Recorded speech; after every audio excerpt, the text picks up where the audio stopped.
Hi, this is Josh from Sweet Tree Productions. What we're going to do today, and in a series of following videos, we're going to show you some Avolites training videos that's going to cover their Titan program. And what it's going to do is it's going to show anything that applies to the arena. It's going to show things that apply to the Titan Mobile, which we'll be using the Sapphire, the Quartz, and the Titan 1 program. It's going to go through just some different things on what we feel like hasn't really been covered in some training videos, whether Avolites has just not had time, whatever the process may be. I'm by no means a master, but what I'm going to do is I'm going to show you to the best of my ability of what we know and what we've discovered is the easiest way to run things.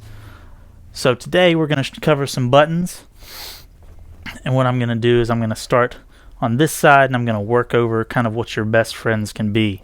So on these soft keys, you can see there's A, B, C, D, all the way through G, and a locate button. The soft keys are kind of situational based on what you're doing.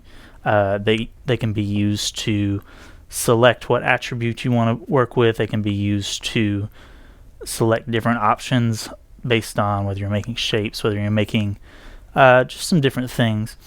The locate button is kind of based around what your fixtures locate attributes are set to, whether it's if it's a mover, if it's set to face the crowd and turn yellow, to where you know, hey, that's not the right fixture for that position. I need to go in and fix that. Then we have some different things. We've got this whole panel. Kind of some of your best friends on here are going to be your number buttons, which can be used to enter the information that you really need to enter on some of these soft key options. On some other things, you've got your exit button, which if you're deep in a menu, you can use to get out of that menu until you need to until you're back to where you need to be. You've got a clear button, which will clear any programming you might have used, might have put together, and it'll kind of kill anything that you're doing unless it's a playback that's running. You've got an enter button, which is kind of the reverse of both of those two, where if you like what you're doing, you can press enter based on if you're in a record mode and that kind of thing.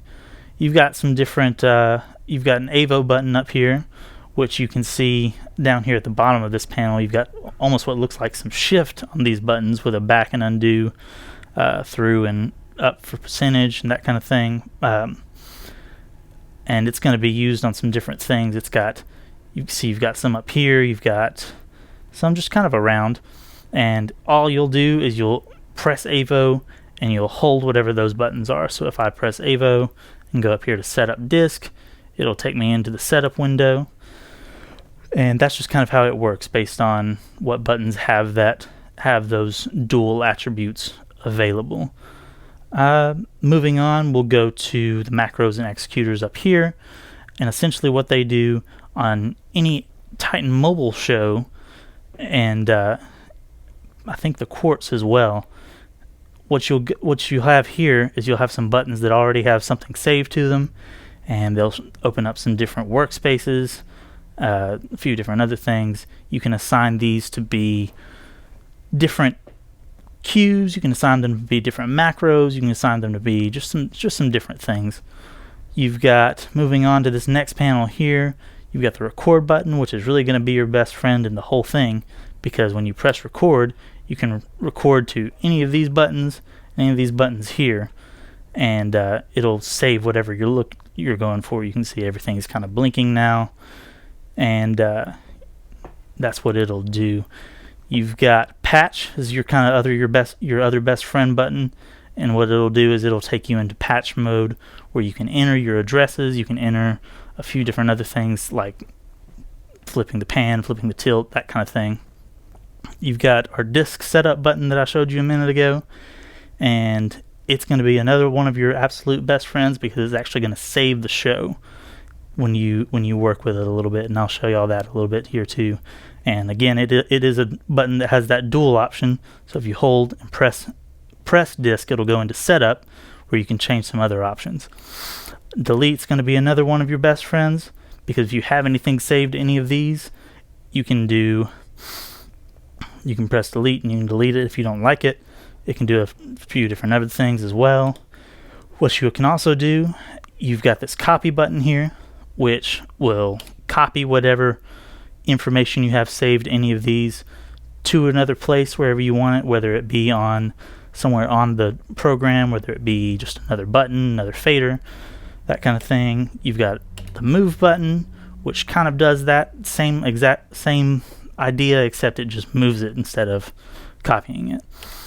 Then as far as that goes, you've got the release button, which is good for different queues and different queue list type deals that we'll go into later. Moving into the next panel, you can see the little letters here kind of bolded out. That's because this top row is all attributes for your fixtures. So you've got intensity, position, color, gobo, beam, effect, special, and on some things you'll have the shape button as well. It gets into some different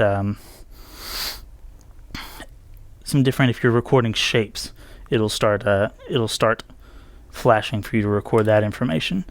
You've got blind, which puts you into a blind mode where you can kind of program what you need to without it actually putting out DMX. And there's a few other ways to do that we'll go into. And as far as that goes, that's kind of all we're going to get into there. Then you've got down here, you've got, of course, your faders. And above each of them is the swap button and the flash button. The swap button is this little blue button here, and what it essentially does is it blocks everything else out that's happening except for what's on that fader or what's on that playback. So if you've got a whole bunch of different masters here, if you've got some blinders, movers, some different pars and that kind of thing, what it's going to do is if you've got that master saved there, you'll click it in and it'll block out everything else, but you'll see only what's on this fader. And that works for masters, that works for queues, that works for just a few different other things as well, queue lists, chases, that kind of thing. You've got a gray flash button here, which what it does is it adds in whatever's on this fader to whatever look you have going. So if you've got something up on this fader and you want to add what's up on this fader, just real quick, you can just press that flash button and it'll do it real quick. And then your faders, of course, work like kind of whatever fader you want them to work with. They can do some cross-fading things where you manually cross-fade back and forth. They can be masters. They can be fade in for queues. They can do a whole bunch of different things. Last panel we'll kind of talk about is this one here. What it does is when you have queue lists and chases and that kind of thing created, you can, with these next and previous queue buttons, you can jump through what queues you have made, and you can press go to go to the next queue, go to the next step in your chase, whatever you've got going. We've also got some encoders up here that are really good for something you'll see at the bottom right of the Titan program. What they'll do is there's 3 of them here. They've got, if you've got an RGB fixture, when you bring up color, you'll see red, you'll see green, and you'll see blue, and you can add them in, take them away. You've got 2 little notches here that you can use, whichever one's more comfortable. You've also got these little blue buttons here, which can be used to enter information. They can be used to step up or step down information. They can be used for a few different things there as well. And that's kind of all for the Titan mobile hardware here. That does apply to all other Avolites consoles, but they'll be kind of laid out a little bit differently depending on what console you've got. But all these buttons should be here across everything, and as well as the Titan 1 program. They have a nice little window set up to where you can see. You'll have these buttons arranged a little differently, but they'll still all be there, saved for, I believe, the macros and executors. I think everything else is still on there. It's really nicely laid out, and we'll get into some other things as well.